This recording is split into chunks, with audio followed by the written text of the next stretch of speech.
Whether you're building a team or trying to establish your own best practices, it's always important to have a solid starting point, a foundation. But where does that starting point come from? What is a reasonable way to figure out a starting point for yourself, for your team? There isn't a simple answer, like most things, and the answer is quite important. That's what we're talking about in today's episode of Developer Tea. My name is Jonathan Cottrell. I created this show to help driven developers find clarity, perspective, and purpose in their careers. And best practices are not universally accepted. We don't all agree on what good code means. We don't all agree on what best management practices exist.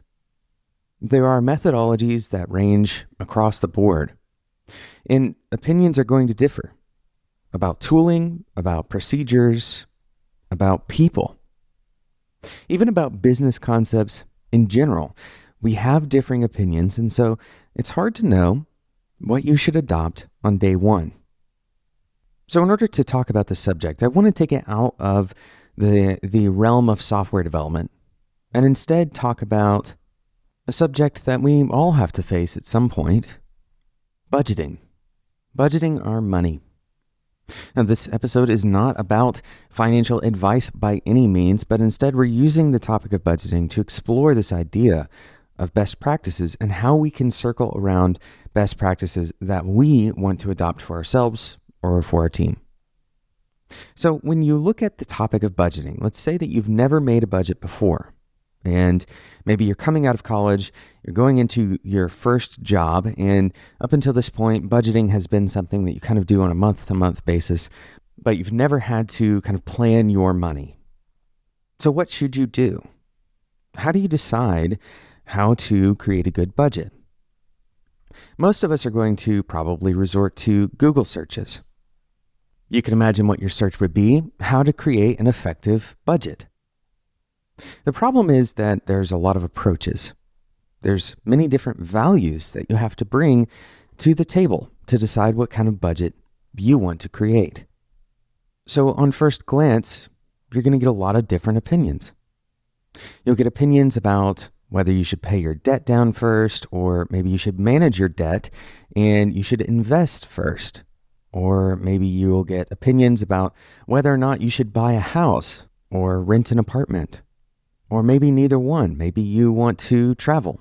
So at first, the answer is, well, it kind of depends. It depends on what you want. It depends on how you want to spend your money, right? There's no one right way to create a budget. But then you'll notice that there are some common themes from one budget advice expert to another. Sometimes it's more obvious, like most budget advice would say, don't spend more than you're making. Sometimes it's a little bit less obvious. For example, most financial advisors would tell you not to get the maximum loan that the bank will give you. So you can see kind of this continuum emerging.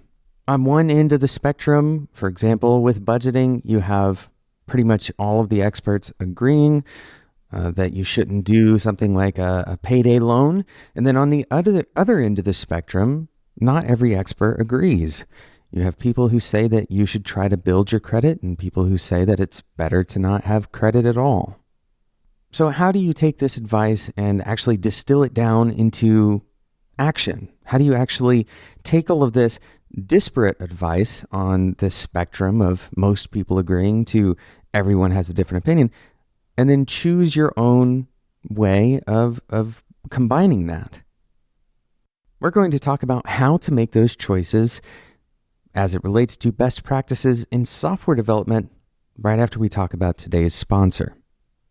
Today's episode is sponsored by Discover.bot. Discover.bot is an online community that is designed to serve as a platform-agnostic digital space for bot developers and enthusiasts of all skill levels to learn from one another, share their stories, and to move the conversation forward together. Discover.bot was built by Amazon Registry Services, and it's an informational place for novices and experts alike in the bot development space. Discover.bot regularly publishes how-to guides and the latest bot building resources. So if you want to know, for example, if a particular chatbot framework has an SDK for your language, this is the place to find out. But Discover.bot is not just a community of developers creating bots, it's also a community of developers who are building bots for real business. The bot development space is brand new, so the KPIs that you measure in other parts of your business are going to be fundamentally different, and you can find insights like what KPIs are worth measuring for your bot. Why are emojis breaking your bot? How do you write an engaging chatbot dialogue? These are all the kinds of deep topics that are covered on Discover.bot. Discover.bot is totally friendly to newcomers and novices, as well as people who have extensive bot building experience. You can join the community at discover.bot/developer-T today. That's discover.bot/developer-T. Thanks again to Discover.bot for sponsoring today's episode of Developer T. Choosing best practices is fundamentally like most other choices that we make in our lives. We're trying to make some kind of prediction. We're trying to predict, will these best practices help me achieve the things that I want to achieve? Do these best practices allow me to exercise my values? Do they provide me with the benefits that I want out of a practice? When we're choosing what kind of budget advice we want to take, we have various goals that we're trying to optimize for. For example, maybe you want to retire early, or perhaps you want to be generous and pay for dinners with your friends. But you also have other goals like not losing all of your money or not taking on an unreasonable amount of risk. So how do we predict how these various decisions will perform over time? Well, we recently had an episode on something called pattern matching. This is something that humans are really good at. We learn best through pattern matching because it gives us a better sense of how the different pieces relate to each other. We're much better at relating things together. And so if we can look at the practices of a team that we believe we align with, then we may be able to pattern match to the team. This is usually better than trying to look at individual principles or individual pieces of advice and judging them solely on your own experience. Instead of relying on your own intuition about what you think is going to happen if you adopt a particular practice, a particular way of doing things, a guideline into your team, a guideline into your own code, you can look at how other people, particularly people that you identify with values-wise, maybe you appreciate the kind of work that they produce, you can look at those people and take cues from them. And you can learn by pattern matching. Now, here's why this is so important. It's easy to believe that all of the ideas that we have should be judged on their own merits. And on the one hand, this is true. We can look at a new practice as valuable. We can look at a practice that is different from all of the ones that we've heard for our whole careers to be best practices. We could bring a new one to the table, and it may be extremely valuable. But when you are faced with adopting new practices and you don't have anything other than intuition to work with, then it makes sense to start by pattern matching. What this means is that it's probably a better idea to adopt a very experienced team's best practices and try them first, than to forge your own path out of nothing. Now, this is obviously one of the more opinionated episodes that I've done, and this isn't a rule. Instead, I consider this a principled way of making decisions of almost any kind. If you have no information, if you have no data to help you make a decision, and when I say data in this case, I mean data about your own self, This would be trying to predict the future. You don't have data about the future. And so the question that we're trying to answer, the decision we are trying to make, is what should our starting point be? What should our initial guess be? And this is a decision that's based on available information that you have.